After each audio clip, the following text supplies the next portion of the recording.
1월 29일 오늘의 말씀은 창세기 20장 1절에서 18절입니다.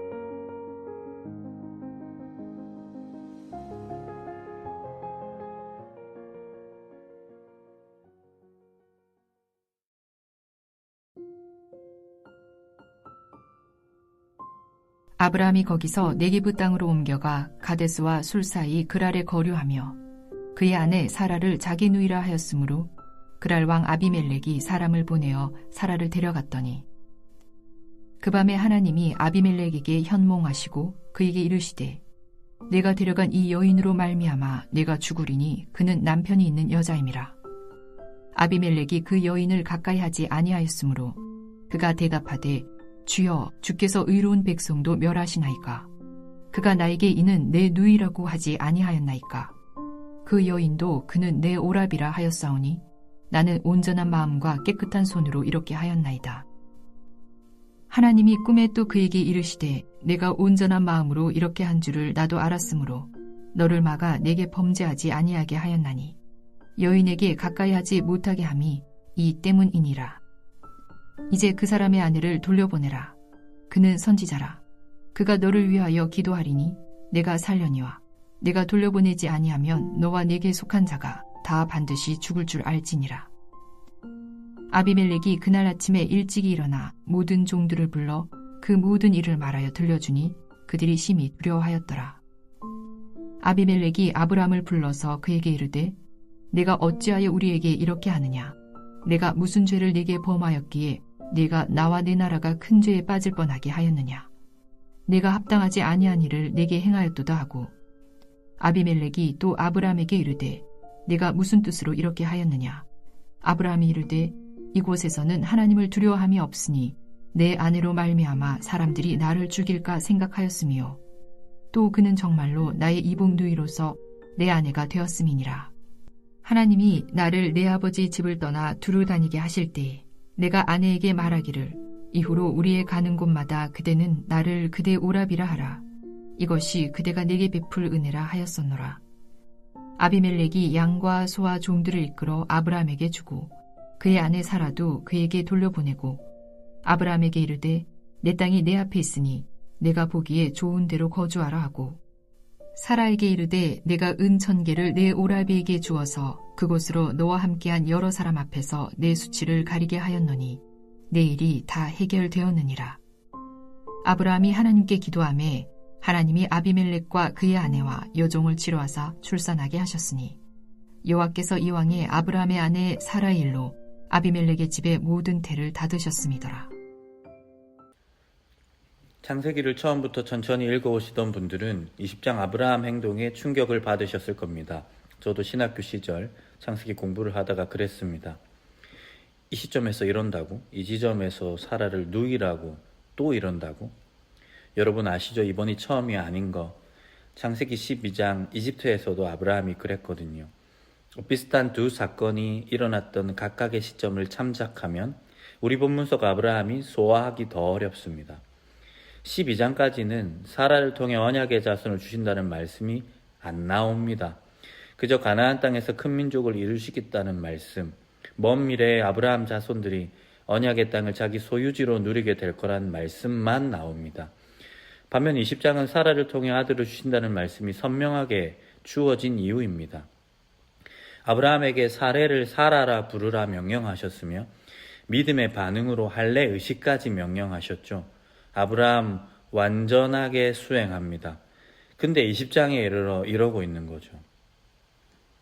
두 본문이 위치한 시점도 다르지만 두 사건이 내용적으로 다른 지점도 있습니다. 그 차이는 우리 본문 속 아브라함을 더 부정적으로 보도록 만듭니다.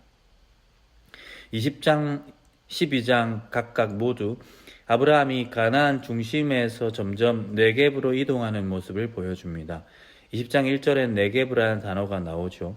이 단어가 12장 9절 점점 남방으로 옮겨갔더라 이 문장에서 남방에 해당합니다. 한 가지 차이는 12장에서 아브라함이 네겝으로 옮겨가다 이집트로 간 이유를 기근으로 쓰고 있는데 반해 20장에 아브라함이 네겝으로 옮겨가다 더 남쪽인 그랄로 간 이유를 밝히고 있지 않다는 겁니다. 밝히지 않으므로 창세기 저자는 간접적으로 가치 판단을 하고 있는 거죠. 기근이 아니었는데도 이러고 있었다는 말입니다. 12장 시점에서 아브라함은 야훼 하나님의 약속의 말씀을 성취하는 데 있어 가장 중요한 조건을 자신의 생명과 자신의 생존으로 생각할 수밖에 없었습니다. 안전했던 우르와 하란을 떠나 무시무시한 가나안 토착민들이 있던 곳을 나그네로 돌아다니던 가운데 이제는 엎친 데 겹친 격으로 기근까지 만나게 된 거죠. 살기 위해 네겝으로 이동하다 이집트로 넘어가 버립니다. 먹을 것을 구하러 이집트를 택했지만 어쩌면 그곳에서 더 무시무시한 일을 만날 수도 있었죠. 그때 생존 전략으로 사라를 누이라고 소개한 겁니다. 허나 우리 본문에는 기근도 안 나오고 사레는 사라로 불리고 있었으며 약속의 말씀에 따르면 사라는 1년 남짓 뒤에 아들을 낳을 것입니다. 어쩌면 지금 현재 그녀 뱃속에 생명이 들어찼을 수도 있습니다. 이 마당의 네게부에서도 더 남쪽 언약의 땅 끝자락, 아직 경계 아니었지만 그 끝자락 그랄로가 자기 아내를 누이라고 해버리는 아브라함. 그래서 아비멜렉에게 빼앗겨버리는, 아니 거의 가져다 바치는 이 아브라함을 우리는 어떻게 이해해야 할까? 진짜 이러면 안 되는 거였는데 말입니다. 예전에 개그 콘서트에 이런 유행어가 있었습니다. 이거 왜 이러는 걸까요? 아브라함 왜 이러는 걸까요? 한 가지는 당연히 불신앙 때문이었습니다. 야훼 하나님께서 말씀하신 대로 할례 의식도 하고 사례를 사라로 부르기도 했습니다만 그 외적인 행동으로 고치어야 했던 믿음, 정작 그 믿음, 명년이 때에 사라를 통해 언약의 자손을 주신다고 하신 말씀을 믿는 그 믿음은 자리 잡히지 않았던 겁니다. 어쩌면 본문 속 아브라함의 행동은 17장 사라에게 아들을 주신다고 하신 약속의 말씀이 주어지던 상황에서 자기도 모르게 그 현장에서 피식 웃었던 그 아브라함의 모습에서 예고되었는지도 모르겠습니다. 아브라함의 이런 행동 배후에 있던 다른 하나는 과도한 두려움과 그로 인한 과도한 수비적임이라 할 수 있겠습니다. 창세기 18장과 19장에서 아브라함은 언약의 땅 중심부인 헤브론 상수리 수풀에 있었습니다. 헌데 20장에 이르러 점점 남쪽 네겝으로 옮기더니 이제는 언약의 땅 경계까지 내려옵니다. 가나안 토착민들의 눈을 피해 조용히 지내려는 의도에서였습니다.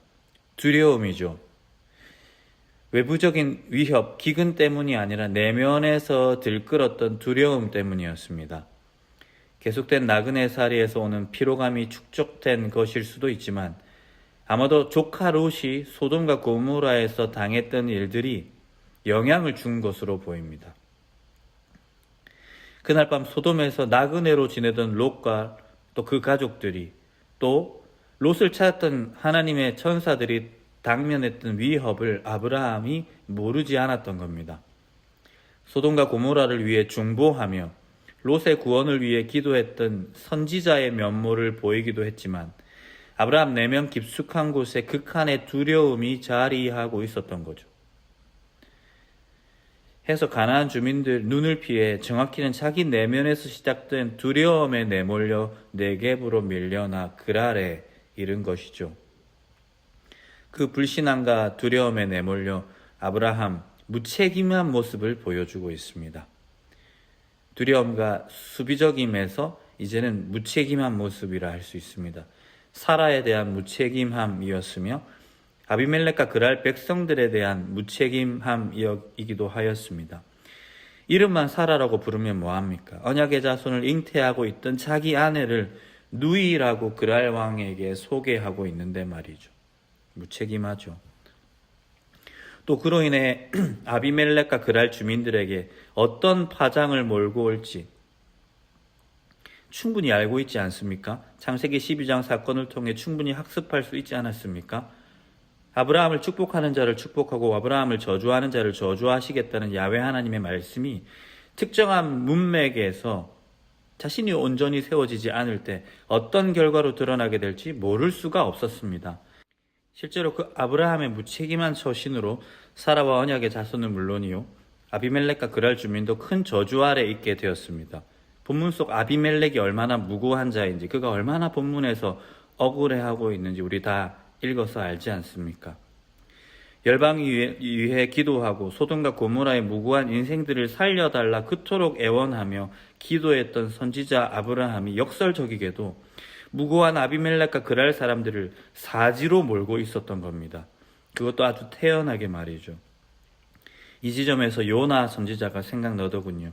괜히 다시스로 가는 배에 올라타 거기 있던 이방 선원들을 사지로 몰고 있던, 그러면서 자신은 배 가장 아래 칸에서 태연하게 자고 있던 무책임한 선지자 요나 말입니다. 여러분, 역설입니다. 할례도 하고 계명도 하여 사례를 사라로 부르던 아브라함, 또 언약박 외인들 중 무고한 자를 살려달라고 그토록 하나님 앞에 떳떳하게 청원했던 이 사람 아브라함 내면에 이러한 불신앙이, 이러한 두려움이, 이러한 무책임함이 자리 잡혀 있다니요. 역설입니다. 아주 예전에 비슷한 역설을 소문으로 들은 적이 있습니다. 평생 노동자의 인권을 위해 싸웠던 노동운동가가 식당 종업원에게 갑질을 해 문제가 되었다는 소식 말입니다. 역설이죠. 여러분, 그럴 수가 있는 거죠. 외형적으로 어떤 삶의 모습을 반복하면서 참 아이러니하게도 그 삶에서 완벽하게 벗어날 수가 있는 거죠. 그것을 반복하지만 그 삶의 목적에서 완전히 이탈하고 배제될 수가 있는 겁니다. 신자인 우리에게 그러한 역설이 발견되고 있지는 않은지 살펴볼 필요가 있겠습니다. 인간은 이러하나 그러나 하나님은 책임지시며 신실하게 수습하십니다. 아비멜렉 꿈에 침투하십니다. 3절에 현몽이라 옮긴 동사는 들어가다를 기본형으로 하는 보라고 발음되는 히브리어 단어인데요. 보통 성경에서 현몽을 표현할 때는 보다를 기본값으로 하는 동사 라아의 수동태형이 쓰입니다. 그러니까 나타나다 정도로 옮겨질 수 있는 단어로 사용되고 있습니다. 그래서 개역개정도 현몽으로 옮겼던 것 같아요. 근데 이제 나타날 현이니까. 근데 우리 본문에서 나온 단어는 이 나타날 현에 해당하는 라아가 아니라 들어가다를 기본으로 하는 보라는 단어입니다. 그래서 3절은 현몽보다는 야훼 하나님께서 아비멜렉 꿈에 침투하셨다고 옮기는 것이 적절합니다. 신속하게 바로잡으시는 하나님이 드러나 있는 겁니다. 라반이 야곱을 죽이려 할 때에도 라반의 꿈에 침투하셨습니다. 그날 밤 아무것도 모르는 무고한 아비멜렉이 행여 언약의 아들을 잉태한 사라에게 실수할까 싶어, 그래서 모두가 불행해질까 싶어서 주님은 조속히 아비멜렉의 꿈에, 아니 역사에 침투하셨습니다. 책임지시는 야훼 하나님, 성실하게 면밀하게 살피시는 주님, 그 다급한 모션 속에 하나님이 아브라함에게 들려주고 싶으셨던 음성이 들리는 듯 합니다. 아브라함, 누이가 아니라 열국의 엄이라고 했잖아.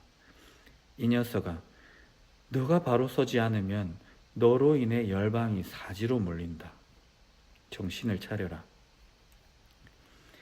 여러분, 성경을 읽는 일은 괴로운 일입니다.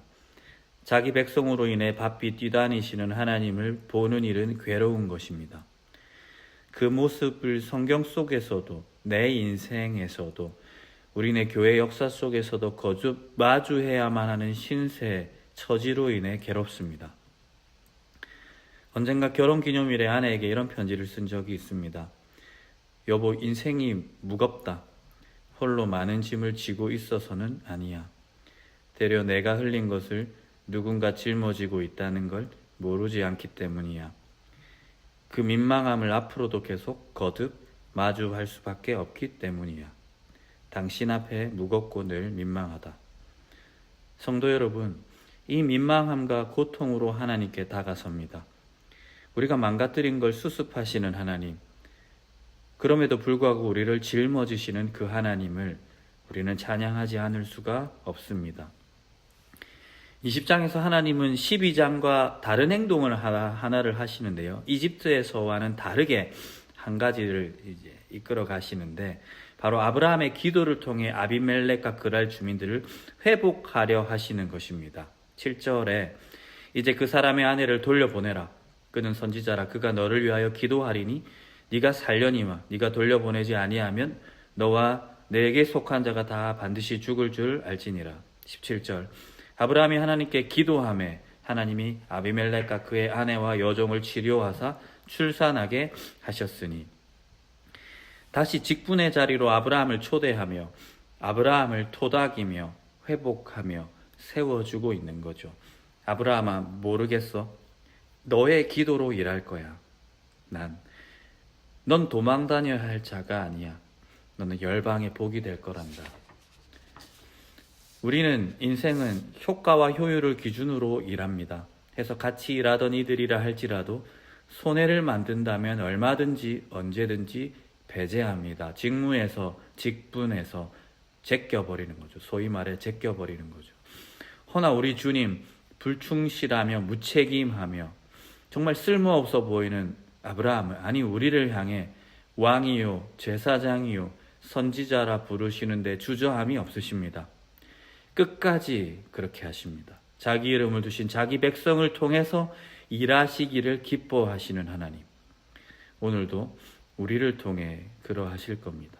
이 사실을, 이 민망하며 죄송스러운 복음을 우리 이 아침에 기억하면 좋겠습니다. 기도하겠습니다. 주님, 영원히 당신의 그늘에서 살게 해주십시오. 민망하고 죄스럽지만 우리 가운데 자기 이름을 두시며 우리를 통해 일하시는 하나님을 온전히 소망하게 해주십시오. 우리를 부르신 그 부르심의 소망과 풍요로움을 우리가 온전히 이해하며 깨닫게 해주십시오. 예수님의 이름으로 기도합니다. 아멘.